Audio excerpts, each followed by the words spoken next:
If you've been scrolling through endless functional trainer options, watching video after video, and still feel that knot in your stomach wondering which machine actually justifies the space and money, this review is meant to cut through the noise.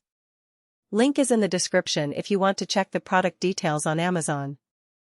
I've spent the last week reading the spec sheets, watching unboxing videos, and mapping out how a typical home workout would look with this piece of equipment, so let's see if the Altas Strength 3073 lives up to the hype. First off, the hesitation most buyers feel isn't just about price, it's about the hidden cost of a wrong fit. You could end up with a machine that takes up half a garage, looks impressive but never gets used because the weight range feels too low, or the cable system starts whining after a few months. The risk is real. A half-built home gym can become a permanent eyesore and a drain on your motivation. That's why I'm focusing on how the Altas Strength Trainer behaves in a real-world daily routine, not just on the glossy brochure language. A functional trainer like the 3073 is essentially a compact version of the cable stations you see in commercial gyms. The idea is to give you a full-body workout without needing a rack of free weights, a bench, and a separate pulley system.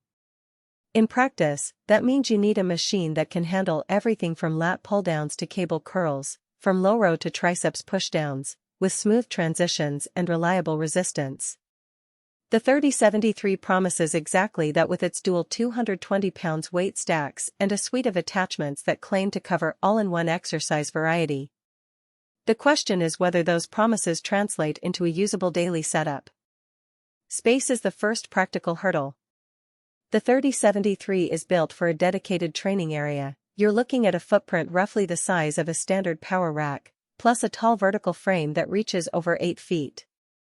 If you have a spare room, a finished basement, or even a large garage, you'll be fine. But if you're planning to squeeze it into a closet or a cramped apartment, you'll quickly discover the hidden trade-off. You might have to give up storage for the machine, and the height can make ceiling clearance a concern. Many users forget that the functional trainer's cables need a clear arc, so a low ceiling can limit the range of motion for overhead pulls. The dual 220 pounds weight stacks are the core of the resistance system. For most home users, that gives enough load to progress from beginner to intermediate strength levels. If you're a seasoned lifter who regularly bench presses 250 pounds, you'll find the stacks limiting on compound lifts like chest presses or leg extensions. Conversely, for anyone just starting out or looking to stay in the 150,200 pounds range for most exercises, the stacks provide a comfortable margin for progressive overload. The real benefit here is the ability to switch between the two stacks without re-racking plates. Just spin the selector and you've got a fresh set of weights ready for a new movement. What makes the 3073 stand out in day-to-day use is the comprehensive attachment package. You get a set of handles, a rope, a straight bar, an ankle strap, and a multi-grip bar, all of which can be swapped on the fly. In my own routine, I start with lat pull-downs using the wide grip bar, transition to seated rows with the straight bar, then move to triceps pushdowns with the rope, all without leaving the station. That flow saves time and keeps the heart rate up, which is exactly the kind of efficiency people look for when they set up a home gym.